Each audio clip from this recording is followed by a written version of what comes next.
ও গো মা তুমি এ ধরনের শ্রেষ্ঠ নিয়ামত, তোমারই পদ তলে রয়েছে জান্নাত।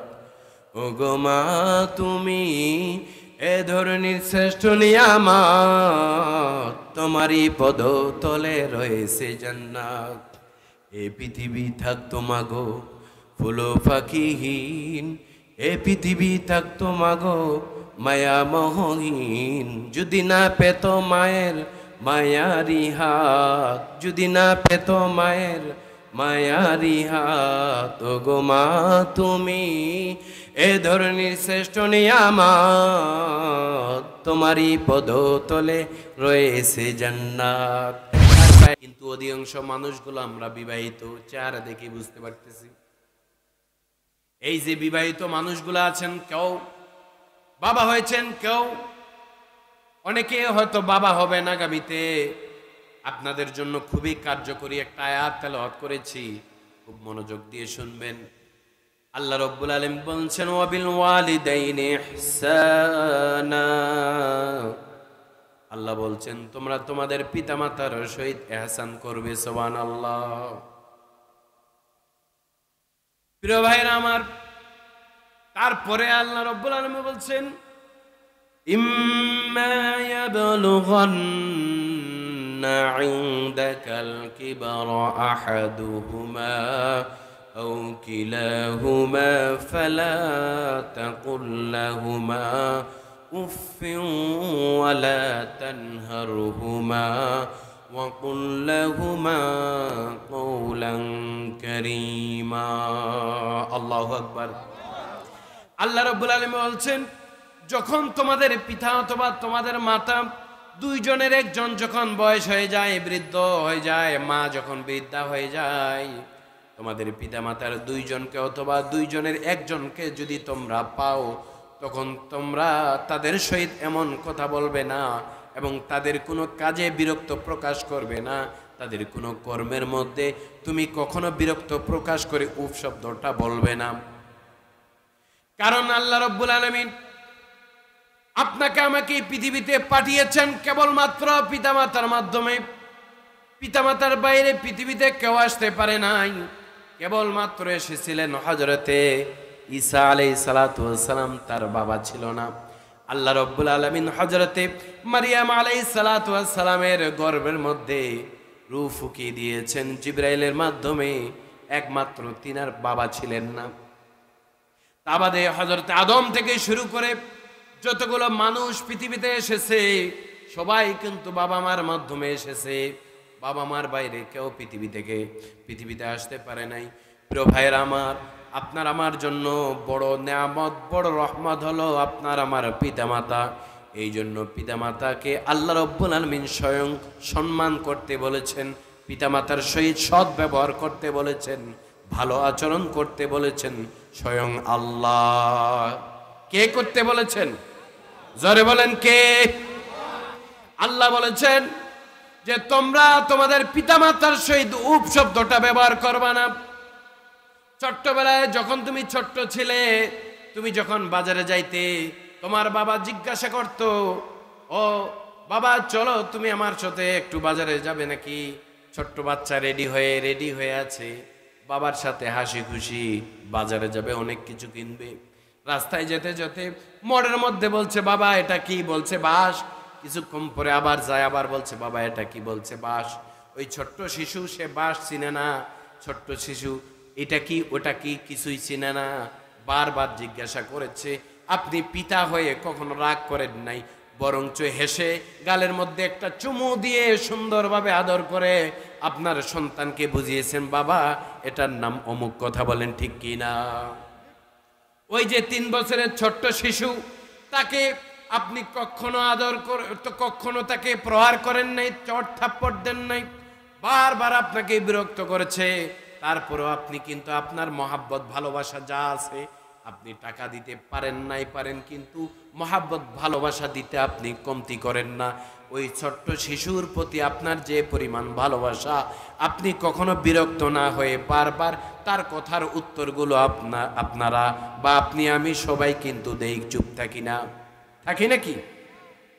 এই যে ছোট্ট ছোট্ট নিষ্পাপ শিশুগুলো মায়ের কাছে আছে, বাবার কাছে আছে, কতটা আদরে ছোট্ট শিশুগুলোকে কোলের মধ্যে নিয়ে আছি। আমাকে ঠান্ডা লাগুক, তারপরে যেন আমার কলিজার টুকরাকে ঠান্ডা না লাগে। প্রিয় ভাইরা আমার, এখান থেকে একটা মেসেজ আল্লাহ বলছে, যখন তোমার পিতামাতা, যখন তোমার বাবা মা দাড়ি পেকে যায়, বয়স হয়ে যায়, তাদের স্মরণ শক্তি কমে যায়, তারা ভুলে যায়, খাওয়ার পরে উঠে আবার খাওয়ার পরে কিছুক্ষণ পরে বলে খাই নাই, মনে নাই। এটা টাকা দেওয়ার পরে বলে টাকা দেয় নাই। বয়সের কারণে অনেক সময় স্মৃতিশক্তি কমে যায়। ওই সময় যখন বৃদ্ধা হয়ে যায় মা, যখন বৃদ্ধ হয়ে যায় বাবা, ওই সময় কিন্তু বারবার একটা জিনিস আপনাকে জিজ্ঞাসা করে, আপনি কেমন যেন বিরক্ত হয়ে যান। কিন্তু আল্লাহ বলছে, ছোট্টবেলায় তোমার প্রত্যেকটা কথার উত্তর তোমার বাবা দিয়েছিল, তোমার মা দিয়েছিল। আজকে তারা বয়স্ক হয়ে গেছে, বৃদ্ধা হয়ে গেছে, তারা বৃদ্ধ হয়ে গেছে, তারা স্মৃতিশক্তি হারিয়ে ফেলেছে।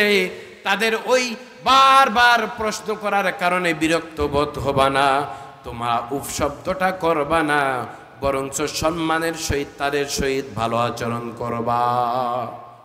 কথাটা কার? যে বাপ-মা বয়স হয়ে গেছে, মনে করেন চাচার বয়স অনেক, মনে নাই, এখন ছেলে উত্তর দেয় বুড়া, বুড়ার তো মনেই থাকে না, তাহলে বারবার কই মনে হারাই ফেলে। এরকম ধমক দেয় না কিছু যুবক? আছে, আছে না? অনেক যুবক আছে শুধু বুড়া হলে না, চেংড়া বয়সে বেশি ধমক দেয়। স্কুল কলেজের ছেলে ফেলে টাকা লাগবে, এই লাগবে, সেই লাগবে, বাপের সাথে সেই রাগারাগি চলে। কারণ এই ছেলে তো রাগারাগি এই জন্য করে, সে তো দিন শিক্ষা পায় নাই, কোরআনের শিক্ষা সে পায় নাই। সে যদি কোরআনে এই আয়াতটা পড়তো, এই আয়াতটা যদি সে মানতো, তাহলে বাপের সাথে খারাপ আচরণ করতো, মায়ের সাথে খারাপ আচরণ করতো না। কিন্তু এই শিক্ষাটা যদি তার না থাকে, তাহলে সে তো মূর্খ। ছেলেটার কি একাই দোষ? না, তার বাবা মা যে তাকে কোরআন হাদিসের এলেম থেকে বঞ্চিত করেছে, মাহরুম করেছে, তার বাবা মাও দোষী।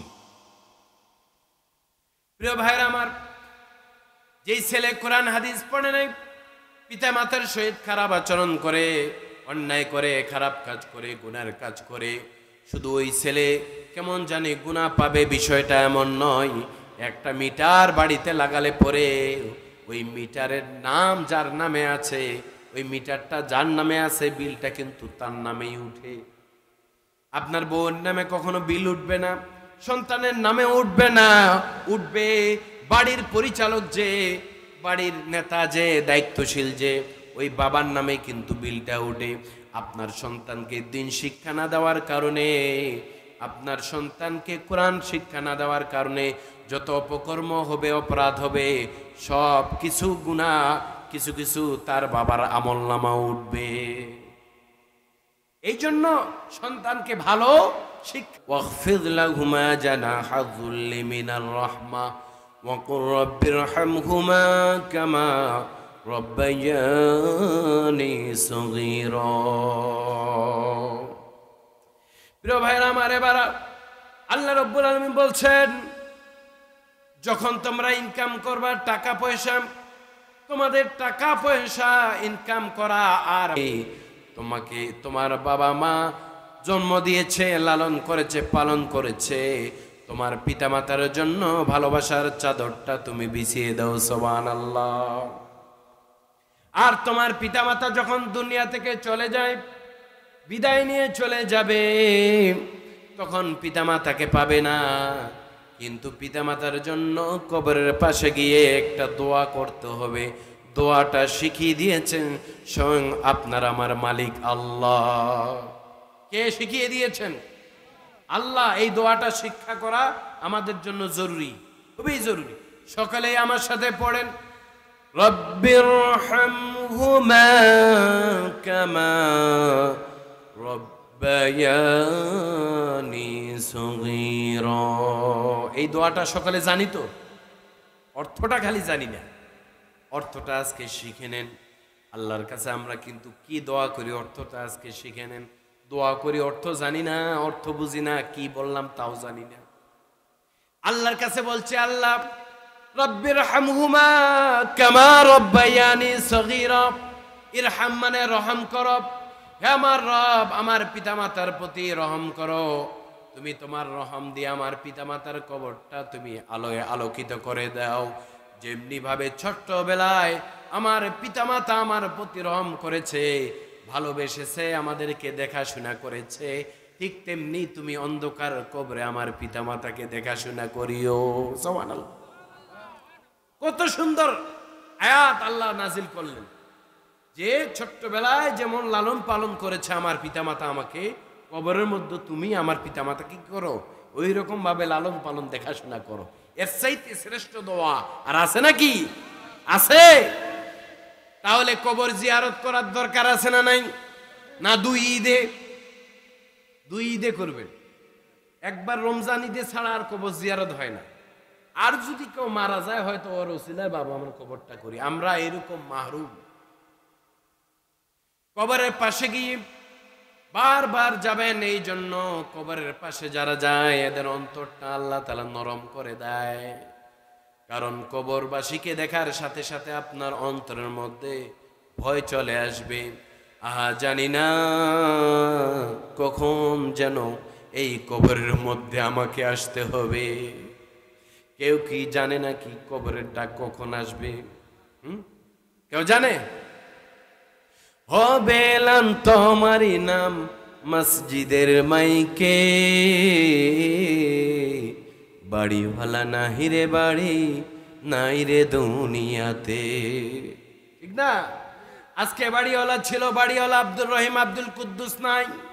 মসজিদে মাইকে এলান হয়ে যাবে, আব্দুল কুদ্দুস আর নাই। প্রিয় ভাইরা আমার, কখন আপনার আমার এলান হয়ে যাবে মসজিদের মাইকে কেউ জানি না। সুতরাং এই দুনিয়ার রং তামাশা আপনাকে, এই দুনিয়ার মহাব্বত ভালোবাসা আপনাকে অন্ধ করে তুলেছে, অন্ধ বানিয়েছে। এই জন্য আল্লাহর কাছে পানা চাইতে হবে। ইলাহি লা তুআযিবনি ফাইন্নী মুকিররুন বিল্লাযী ক্বাদ কানা মিন্নী। হে আমার রব, এই দুনিয়ার এই যে ঝাল তামাশা, এই যে রঙ্গ তামাশা, এই যে ঝাঁকনাকা, এই দুনিয়ার সৌন্দর্য, এগুলো আপনাকে আমাকে অন্ধ করে ফেলেছে। মহৎ ভালোবাসা আমাদেরকে অন্ধ করেছে।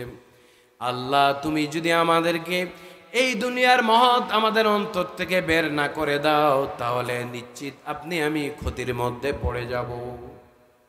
আঙ্গুল যেমন কামড়ায়, বিপদে পড়লে মানুষ নখগুলো কামড়াতে থাকে, কিটকিট করে দাঁত দিয়ে চাবায়। কেন? সে বিশাল টেনশনের মধ্যে আছে। প্রিয় ভাইরা আমার, মনে রাখতে হবে আপনার আমার জীবনে এমন যেন আফসোস না করতে হয় যে কবরে গেলে শুধু আফসোস আর আফসোস করতে হবে। ইয়া ওয়াইলাতানা মালি হাযাল কিতাব লা ইউগাদিরু সগীরাতান ওয়ালা কাবীরাতান ইল্লা আহসাহা। আল্লাহর কাছে বলবে, আল্লাহ এমন কেমন কিতাব দিয়েছো, আমার জীবনের সবচাইতে ছোট্ট বড় সব আমলগুলো কিতাবের মধ্যে। এমন একটা আমল নামা দিবে, কিরামান কাতিবিন, দুইজনে কিন্তু আপনার আমার কাদের মধ্যে আছে। এই কিরামান কাতিবিন দুই কাদের মধ্যে আল্লাহ রেখেছেন কিরামান কাতিবিন ইয়ালামুনা মা তাফআলুন। আল্লাহু আকবার। আল্লাহ বলছেন দুইজন সম্মানিত কিতাব দুই কাদের মধ্যে রেখেছি, বাড়াবাড়ি করবা না। তুমি যা বলো যা করো সব আল্লাহ লিপিবদ্ধ করে রাখো, একটাও বাদ দেয় না। মা ইয়ালফিযু মিন কাওলিন ইল্লা লাদাইহি রাকীবুন আতীদ। তোমার এমন কোনো কথা নাই যা আল্লাহ তাআলা লিপিবদ্ধ করে না, রেকর্ড করে না। এই যে মোবাইলটা রেকর্ড করতেছে, একটা কথাও বাদ যাবে না।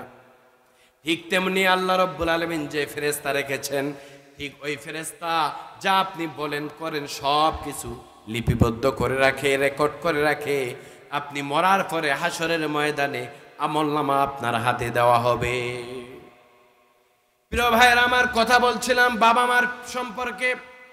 পৃথিবীতে বাবা মার মতো আর একটাও সম্পদ নাই। পিতামাতাকে আল্লাহ তাআলা সবচাইতে দামি করে বানিয়েছেন। কথা বলেন ঠিক কিনা? প্রিয় ভাইরা আমার, এই জন্য পৃথিবীতে পিতার সম্মান যদি বিশ্বনবী 1 গুণ বলেছেন, মায়ের সম্মান দিয়েছেন 3 গুণ বেশি। কয় গুণ?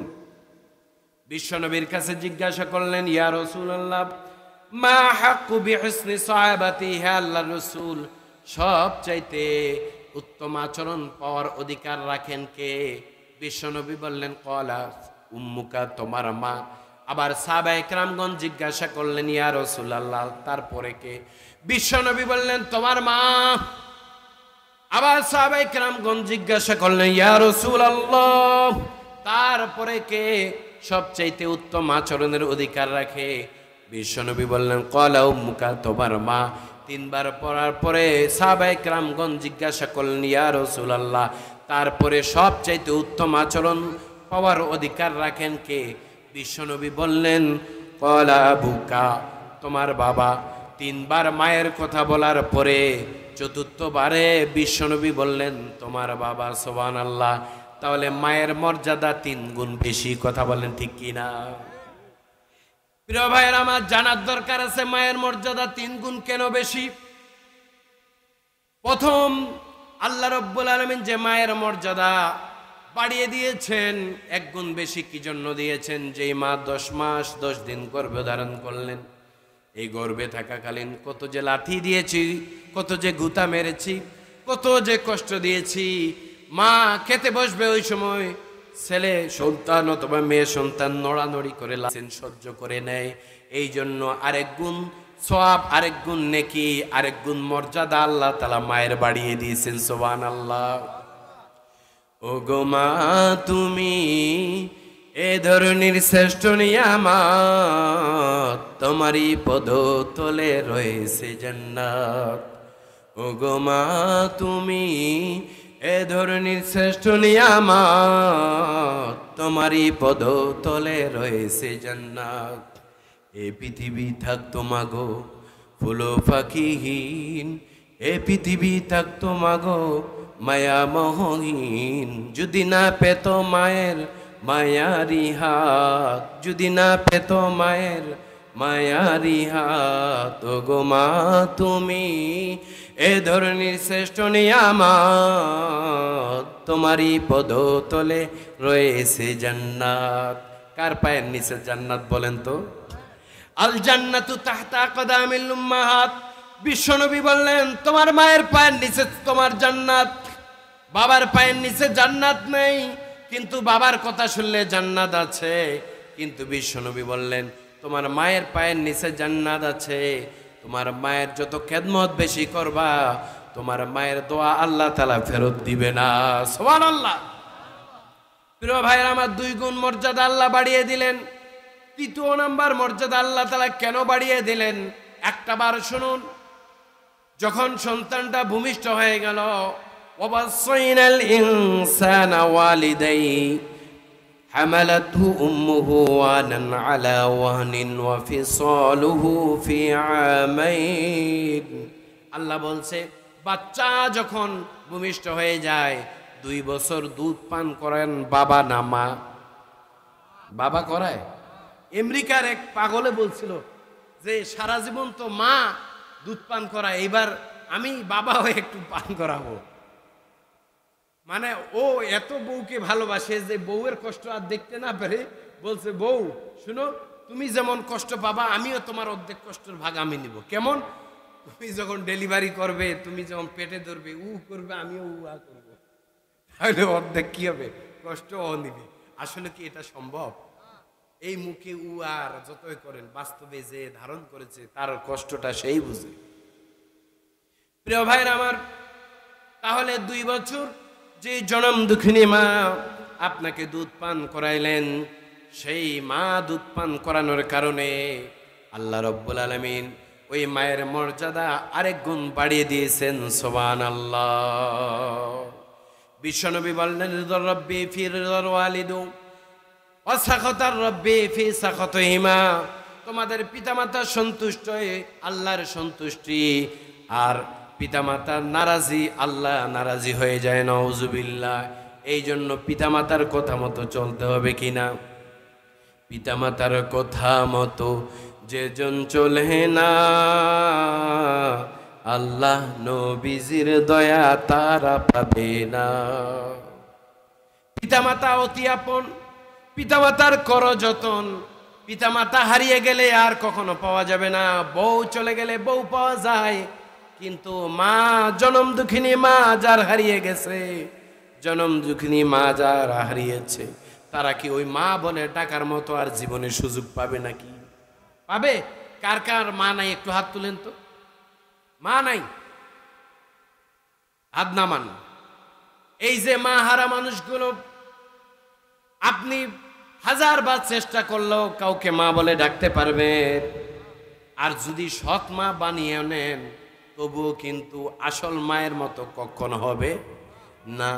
আপনি নিজের মাকে যদি একটা বার ডাক দেন, মা বলে একটা বার ডাক দিলে মায়ের কলিজা থেকে কেমন যেন সাড়া হয়ে যায়, বাবার সাথে সন্তানের সাথে দেখা করার জন্য, ডাকের সাড়া দেওয়ার জন্য বেকুল হয়ে যায়। কিন্তু সৎ মা তার দোয়া আল্লাহ তাআলা কখনো ফেরত দেয় না, মা বাবার দোয়া আল্লাহ তাআলা কবুল করে নেন, সুবহানাল্লাহ। প্রিয় ভাইরা আমার, এবার যাই। বনি ইসরায়েলের একজন আবেদ ছিল, তার নাম হলো জুরাইজ। বনি ইসরায়েলের কথাটা বলেছি, আগেই বলেছি, বনি ইসরায়েলরা খুব কথা বলতো, মুখে মুখে তর্ক করত, আর বাসাল টাইপের ছিল, একটা বললে 10টা কথা বলতো।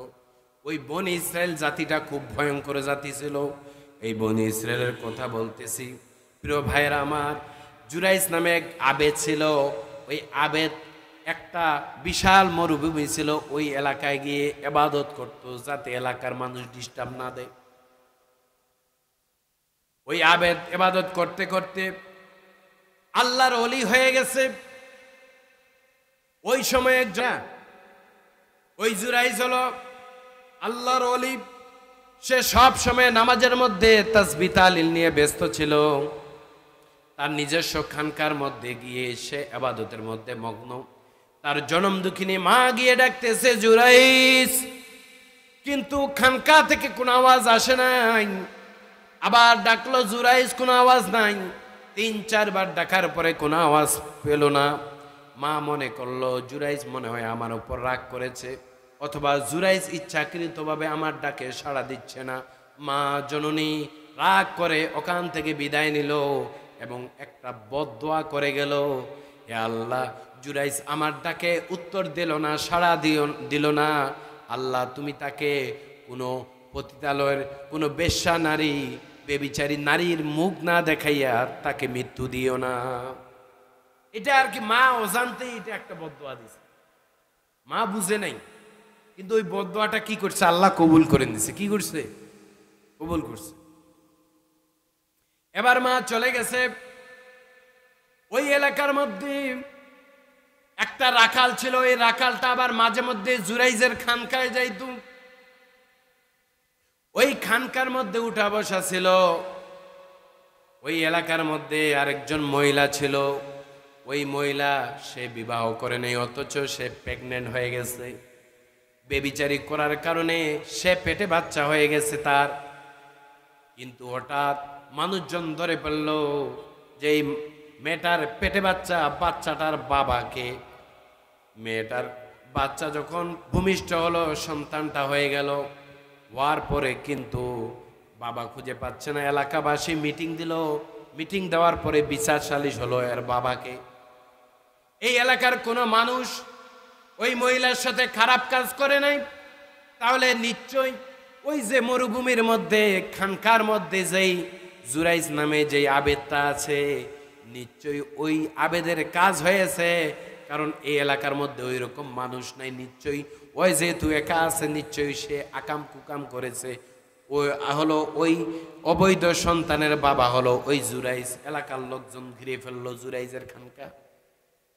জুরাইজের খানকা আশেপাশে চলে আসলে এসে বলতে, জুরাইজ বের হও, তোকে আমরা শাস্তি দিব। কেন? এই যে মেয়েটার বাচ্চা হয়েছে, অবৈধ বাচ্চা, এই বাচ্চার বাবা তুমি। জুরাইজ বলছে না, আমি তো জানিই না। এখন বিচার হবে কেমনে?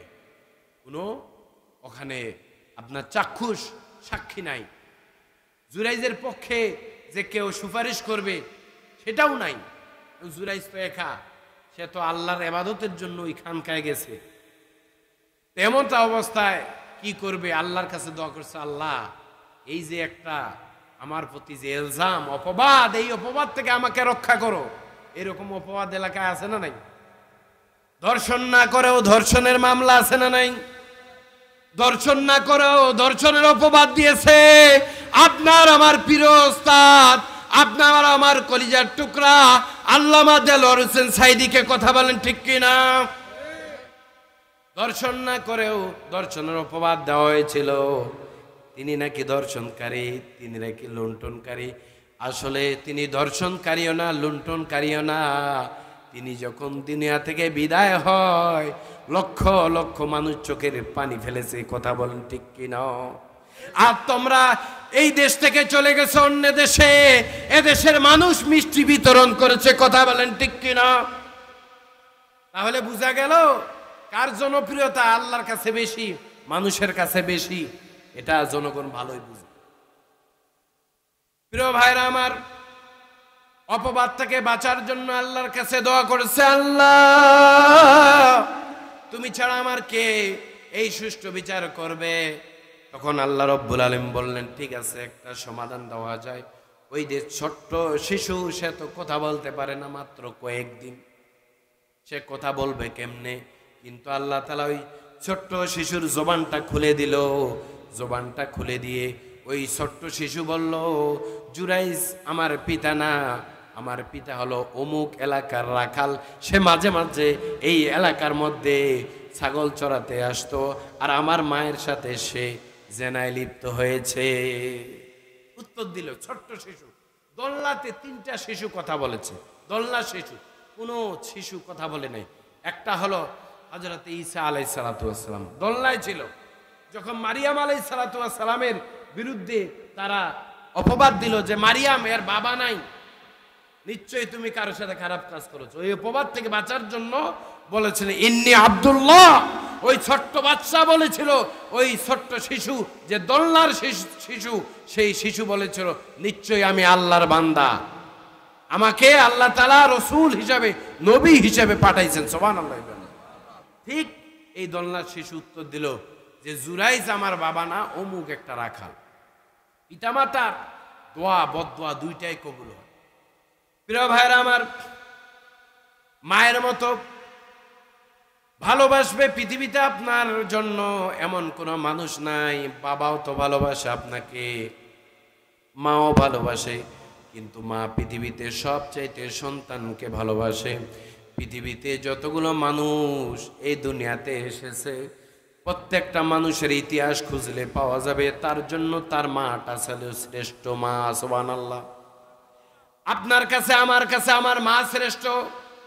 আমার মা কালা হোক, ধলা হোক, ফর্সা হোক, চোখ থাক, হাত থাক, পা থাক, বানা থাক, কোনো যায় আসে না। যিনি আমাকে লালন করেছেন, পালন করেছেন, পেটে ধারণ করেছেন, সেই মায়ের মতো আদর, স্নেহ, ভালোবাসা কোনো সুন্দরী মা আমাদেরকে দিতে পারবে না। বউ এত ভালোবাসবে না। আপনি যখন বাড়ি থেকে বের হয়ে যান, বউ যদি একবার কল দেয়, আপনার মা আপনাকে 5 বার কল দিবে। কথা বলেন ঠিক কিনা? আমার মায়ের কথা পড়লে মনে আধারে মেঘে ঢেকে যায় হৃদয়। শ্রাবণের বাড়ি যেন দু চোখ ভরে, বেদনার স্মৃতি এসে আমায় কাঁদায়, আমায় কাঁদায়। মাগো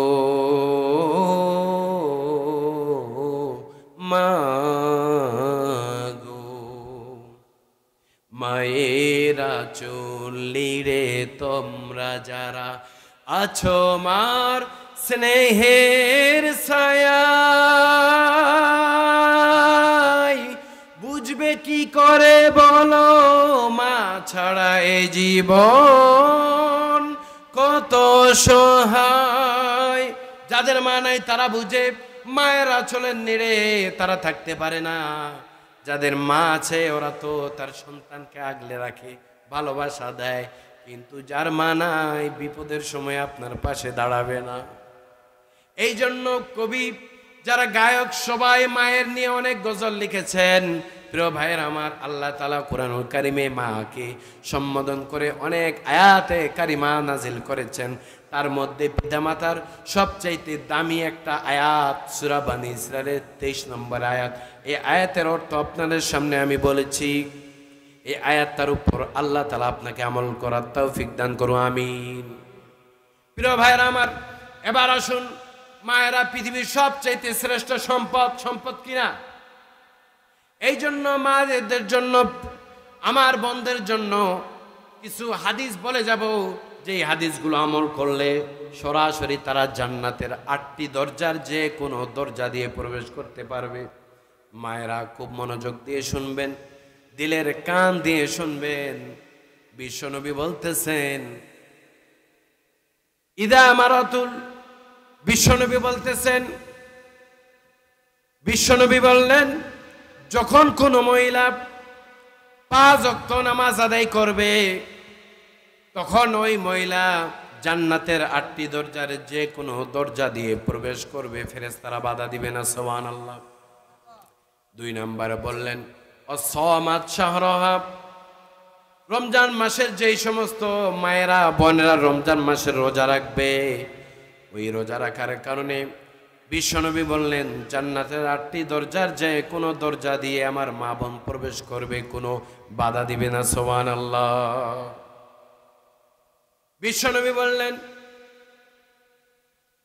ওয়া আতাআত যাওজাহা, যেই সমস্ত মা বোন তারা তাদের স্বামীর ইতাআত করবে, আনুগত্য করবে, স্বামীর কথা মেনে নেবে, ওই সমস্ত মা বোনদের জন্য খুশখবরি হলো, স্বামীর কথা মানার কারণে, স্বামীর মালের হেফাজত করার কারণে, স্বামীর ধন সম্পদ রক্ষা করার কারণে বিশ্বনবী বললেন ওই মা ওই বোন জান্নাতের 8টি দরজার যে কোনো দরজা দিয়ে প্রবেশ করবে। সুবহানাল্লাহ। ওয়া হাফিজাত ফারজাহা, বিশ্বনবী বললেন যে মা তার লজ্জাস্থানকে হেফাজত করবে, বোন লজ্জাস্থানকে হেফাজত করবে, ওই মা বোনের জন্য খুশখবরি সুসংবাদ হলো জান্নাতের 8টি দরজার যে কোনো দরজা দিয়ে জান্নাতে প্রবেশ করবে। সুবহানাল্লাহ। প্রিয় ভাইরা আমার, এবার লক্ষ্য করুন, মা বোনরা যদি ভালো হয় তাহলে এই পৃথিবীবাসী ভালো হয়ে যাবে। মা বোন যদি ভালো হয় দেশ ভালো হয়ে যাবে। মা বোন যদি ভালো হয় পরিবার ভালো হবে। মা বোন যদি ভালো হয় সমাজ ভালো হয়ে যাবে। কারণ এই জন্য একজন বলেছে, তুমি আমাকে একটা সুন্দর নারী দাও, সৎ নারী দাও, আমি একটা সুন্দর জাতি তোমাকে উপহার দিব। একটা মা, একটা জাতি। একটা মা কি? একটা জাতি। যার বউ ভালো তার সংসারটা সুখের, তাই না? যার স্ত্রী ভালো তার সুখের সংসার, আর যার স্ত্রী খারাপ ওর মতো কপাল পড়ার পৃথিবীতে আছে? কতজন যে এরকম নালিশ দেয়, কতজন যে নালিশ দেয়, হুজুর আমার বিয়ে করেছি কিন্তু বিয়ে টিকে না, বিয়ে করেছি কিন্তু বিয়ে কি টিকে না। আরেকজন অবজেকশন দেয়, হুজুর আমি তো বিয়ে করেছি ঠিক, কিন্তু আমার বউ তো আরেকজনের সাথে মোবাইলে ইটিস পিটিস করে। আমি বললাম, ভাই ইটিস পিটিস আবার কি? বলছে, বুঝেন না হুজুর, ওই যে হ্যালো হ্যালো আর কি। আচ্ছা, এখনকার নারীরা দেখেন তো, অনেক মানুষ আছে, অনেক নারী আছে, এদিকে স্বামীকেও খুশি রাখে, ওইদিকে আবার বয়ফ্রেন্ডও আছে, ওটাকেও খুশি রাখে, আছে না নাই?